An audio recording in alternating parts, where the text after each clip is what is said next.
njya nibaza iby'ubu buzima tubamo, nkibaza umugambi wabwo n'iherezo ry'uko buzarangira.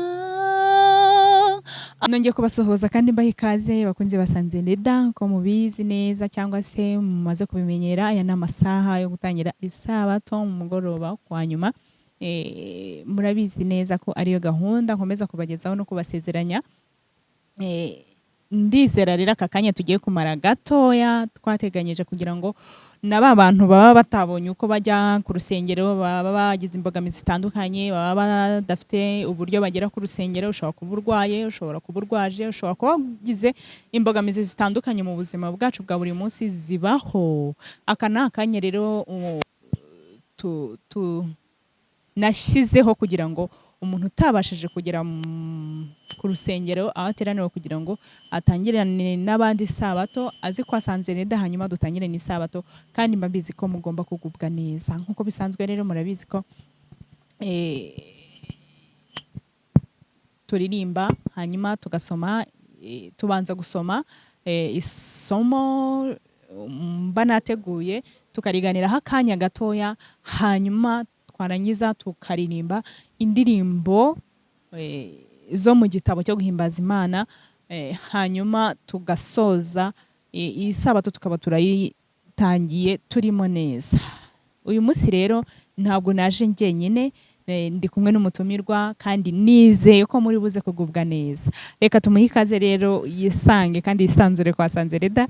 Tuguhaye ikaze, uraza kwibwira abadukurikiye ese urinde? Murakoze cyane, banje kubasuhuza mu izina rya Yesu. Amazina yanjye nitwa Dusengimana Valentina, nkaba mbarizwa ku itorero rya Gisozi ishami rya Moriya, nkaba ndi umuririmbyi, ndirimba muri Believers Family Choir. Murakoze. Aririmba neza cyane, ndabibakumbuje rero muze kumwitegura uyu munsi. Mbere yuko rero twinjira mu isomo nateguye, reka twicishe bugufi hanyuma adushyire imbere y'Imana, hanyuma nanjye mbasomere umurongo tuganiraho akanya gato, ubundi twinjire muri gahunda y'igitaramo. Reka dusenge. Twongeye kugushima Uwiteka Nyiringabo, tugushimiye kugira neza kwawe, tugushimiye yuko wongeye kutugeza muri aya masaha tugihumeka umwuka w'abazima. Izina ryawe rihabwe icyubahiro. Amen. Uwiteka nkuragije iyi gahunda turimo, ndakwinginze kugira ngo uyiyoborere nk'Imana, byose bibe ku bushake bwawe, kandi data ibiri buvugirwe hano byose biba ari byo kuguhesha icyubahiro. Amen. Wokomeza ubane natwe mu izina rya Yesu. Amen. Amen. Arakoze cyane, adusabiye isengesho ryiza kandi rigufiya. Isomo nateguye rero riri muri Yakobo ku gice cyaho cya mbere umurongo waho wa 19. Haranditse ngo, nuko rero bene data bakundwa, umuntu wese yihutire kumva ariko atinde kuvuga kandi atinde kurakara. Uyu ni wo murongo nashatse ko tuganira akanya gato. Nuko rero bene data bakundwa, umuntu wese yihutire kumva ariko atinde kuvuga kandi atinde kurakara. Biragora rero cyane, hari abantu bita abanyamuza vuba, akaba muri we atazi gutegereza no kubanza ngo yumve ikiri kuvugwa, akaba atazi kumva neza icyo umuntu abashije kumubwira, akaba atashobora kumara isegonda atekereza ku kintu agomba kuvuga.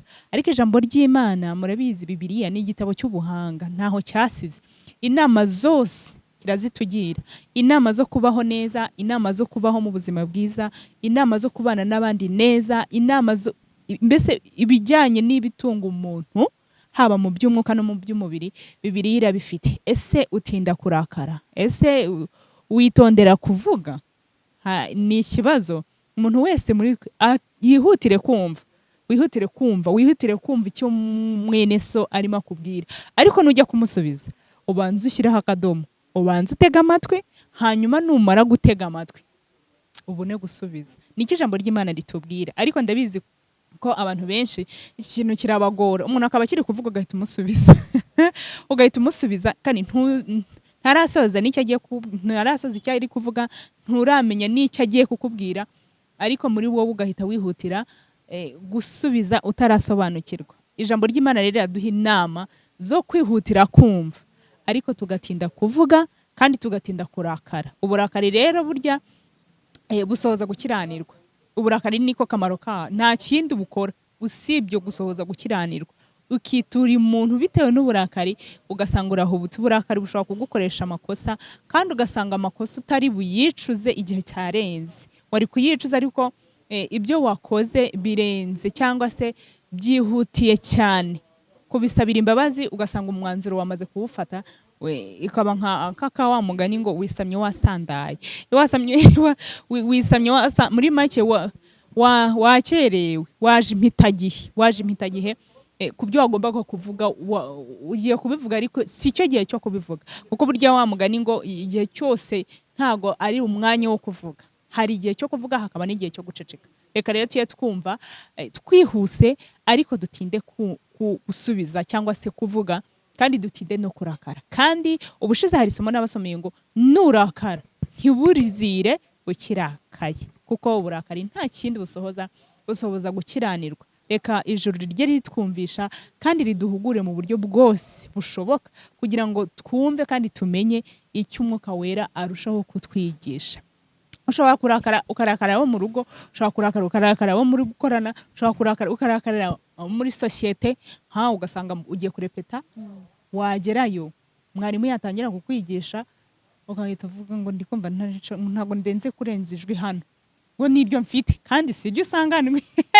Kandi mu by'ukuri asanzwe akuzi, asanzwe azi imiririmbire yawe, asanzwe azi aho ugeza mu kuririmba, ariko neza kubera ko ufite uburakari ijwi rikagenda rikanga kuza, ukumva ntaryo ufite, ukumva no kumusubiza n'uwo mwanya ntawe ufite. Kubera iki? Kubera uburakari. Reka twigireho guhosha uburakari. Nurakara ugerageze bwe kwira ukirakaye bwe kwira ngo ujye mu iteraniro ry'abantu kijyanye uburakari. Kandi nurakara gerageza kwihunza abantu, kuko burya ahari abantu ushobora kwihutira kuvuga kuko nyine urarakaye. Ariko iyo ugerageje kwihunza abantu kandi ukaba wiyumvamo ko warakaye, inama nakugira ni ukubanza ukiherera wenyine, ukaba uri wenyine, uburakari bukabanza bukagabanuka kugira ngo utaza kugira abo wanduza ubwo burakari bwawe. Kuko ushobora gusanga ubwo burakari bwawe hari undi muntu udashobora kubwihanganira, ahubwo nawe akagufasha kurakara, nawe akakongerera ubundi hagashya. Umugani wa za mvugo zabo ugasanga repetition irahagaze, ugasanga neza icyari kibazanye mutagikoze. Kubera iki? Kubera ko wazanye uburakari, wazanye kamere muri wowe, ntabwo wabashije kubanza ngo witondere guceceka no kubanza kuvuga, cyangwa se wagerageje guhosha uburakari bwawe ku giti cyawe. Iri somo rero icyo riduhuguraho ni ukwirinda uburakari. Uburakari buzana gukiranirwa, ntago busohoza gukiranuka na gato pe. Niyo waba uri mu rugo, gerageza nimba warakaye we kwiyunga cyangwa se ngo ujye mu iteraniro ry'umuryango ukirakaye cyangwa ukibabaye, kugira ngo n'umwana muto atakubona akabona ko warakaye.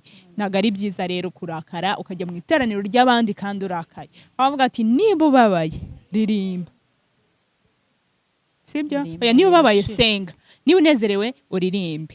Yego, niryo somo. Reka twige rero guhosha uburakari bwacu, twige gutegeka kamere ziba muri twebwe, kugira ngo nurakara wirinde ko bushobora kongera kwira.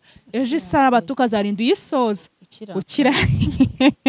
ukirakaye. Ijambo ry'Imana rirabitubuza. Reka twige kumenyereza kubaho neza, twige kumenyereza kubaho duseka, twige kumenyereza kubana n'abantu bose amahoro. Mubo bishobokera wige kubana n'abantu bose amahoro, kuko bitanga amahoro. Umugani bitanga umutima unezerewe, bitanga kurama, bitanga kubaho uhora wishimye, ugatanga ibyishimo, kuko ngo n'umuntu ufite ibyishimo niyo wabitakaje arabikwanduza. Aho ni ahantu heza rero umuntu akunda kuba ahantu hari umunezero, akunda kuba ahantu hari ibyishimo, akunda kubana n'umuntu ufite urukundo, kuko niyo udahari we ararugusiga. Reka rero twige kugabanya izi kamere zacu uyu muturanyi mubi wa kamere, twige kumugira ku mavi kugira ngo aturinde, aturwanirire twebwe ubwacu. Ariko nimba buje uburakari, jya uzirikanira ijambo nakubwiye, uvuga ati ntago ari byiza ko bugomba kwira nkirakaye, kandi ntago ari byiza ko ngomba kujya mu iteraniro ry'abantu nkirakaye, kuko nugerayo ushobora kwangiza ibintu byinshi kandi bitari mu mugambi w'Imana, ahubwo ugasanga ufatanyije na Satani gusohoza gukiranirwa. Reka rero dusabe Mwuka Wera tumurarikire kubana natwe, tumurarikire kutwigisha, tumurarikire kudukomeza, tumurarikire mbese kutuba bugufi kugira ngo ajye twibutsa amagambo y'Imana, tumenye icyo dukora muri uwo mwanya twaba tugezemo uwo ari wo wose. Waba ari ibyishimo azabana natwe atwigishe nuko twishima, kandi nimba ari n'uburakari azatwigisha kubana natwe muri ubwo burakari no kubugabanya, kubushyira hasi. Nta wundi rero bidushoboza usibye Mwuka w'Imana, kandi twaramusezeraniwe ku buntu nta kiguzi. Icyo dusabwa ni ukumwemerera twebwe ubwacu kugira ngo akorere mu mibereho yacu. Nicyo nabasabira mwebwe mudukurikiye n'abandi bose munezezwa n'ibituvamo cyangwa n'iby'Umwuka wera yadutekerereye. Kandi reka mbasabire n'ukuri umugisha utagabanije kugira ngo aya magambo tuyatwumva cyangwa se uyu mwanya tuba twafashe bye kujya kuba kuri kamera gusa, ahubwo bijye bihera kuri twebwe, hanyuma namwe tubibasangiza ariko hari icyo byatumariye. Nizera ntashidikanya rero ko Umwuka wera yikorera umurimo, kuko twebwe ntago twabishobora, ahubwo ijuru rimanukire kubana na buri muntu wese udukurikiye muri twebwe mu izina rya Yesu, amen.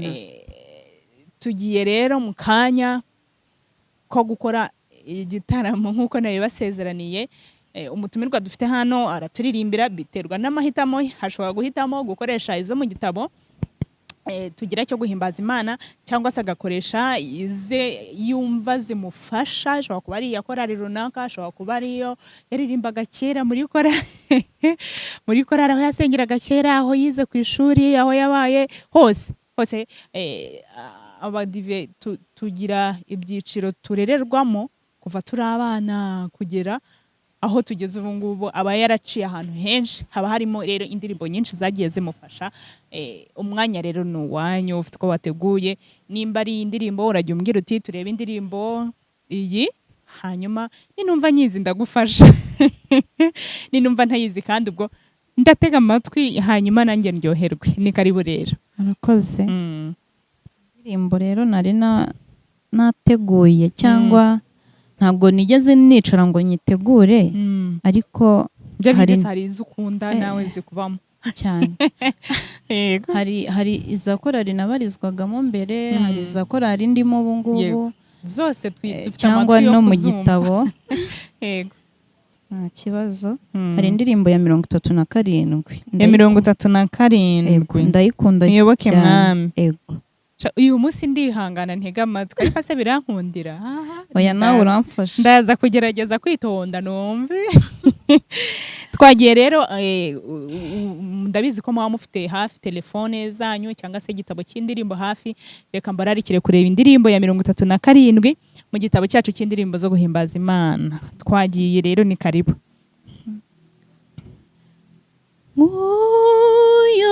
Nguyoboke Mwami, nguyoboke, naho natendekwa ku musaraba, n'abanyiririmbo. Nguyoboke Mwami, nguyoboke Mwami, nkube bugufi. Nguyoboke Mwami, nguyoboke,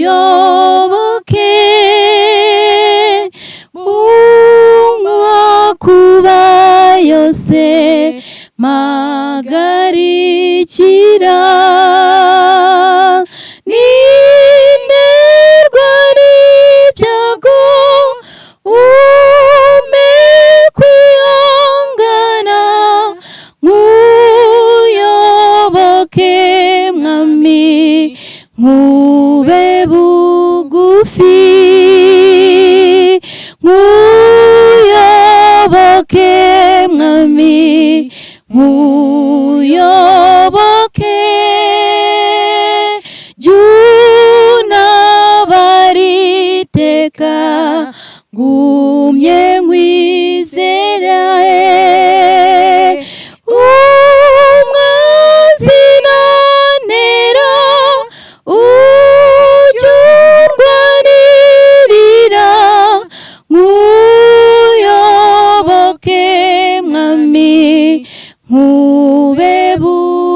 bugufi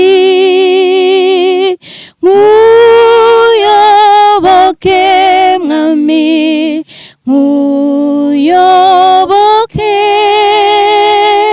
wakinguye ijuru nyobora uri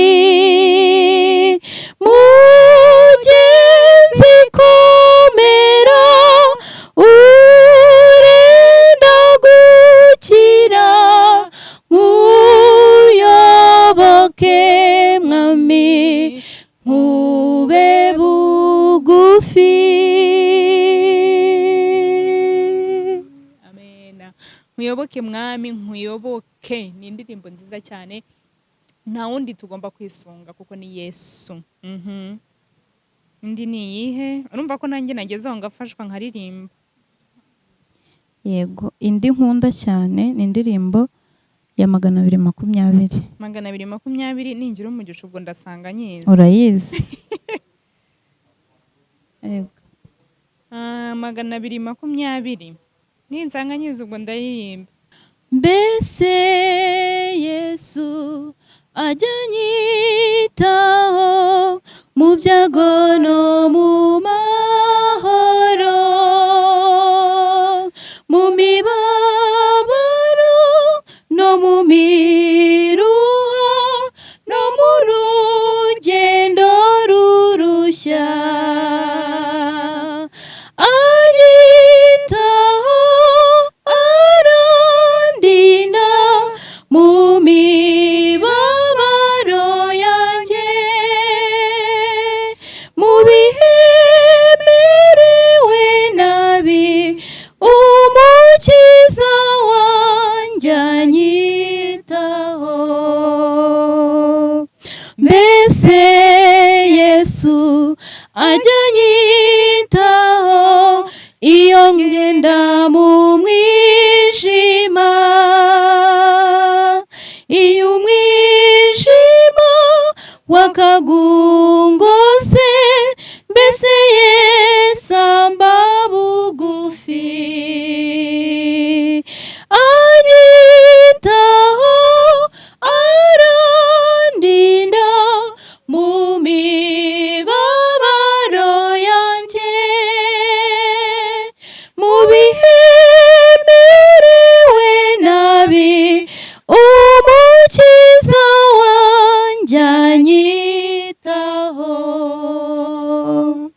Mbese Yesu ajya anyitaho iyo nyuye mu bishuko, iyo mbabaye niyo mbogoza, mbese Yesu ababireba, anyitaho arandinda mu mibabaro yanjye, mu bihe merewe nabi umukiza wanjye anyitaho. Mbese Yesu ajya anyitaho iyo nsezeye ku nshuti, iyo mbabazwa simpumurizwe, mbese Yesu ababireba, anyitaho arandinda mu mibabaro yanjye, mu bihe merewe nabi umukiza wanjye anyitaho. Njya nibaza iby'ubu buzima tubamo, nkibaza umugambi wabwo n'iherezo ry'uko buzarangira, ariko namaze kumenya ko buzwi n'Imana ifite ubuzima bwacu mu biganza byayo. Fasha mwami mbeho neza igihe nkiri ku isi, maranire ko nzagira iherezo rizira kuzima. Iminsi yanjye uyuzuze ibyiringiro, njye mbasha kukwitegura kuri wo munsi nzabe mpiriwe. Tujya tugera mu bihe bitugoye, bya bihe byo kwiheba umuntu ameze nk'udafite ibyiringiro. Ariko nshuti ibigusobwa birekera Imana, kora neza ibyo ushoboye, nyir'ububasha umutegereze. Fasha mwami mbeho neza igihe nkiri ku isi, maranire ko nzagira iherezo rizira kuzima.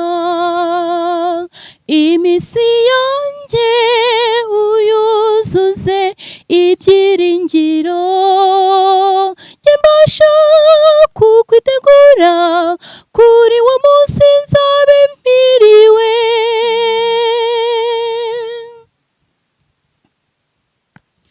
Burya tuba ku isi nk'abayinyuramo, aho dufite gakondo ihoraho tuzabamo ni mu ijuru.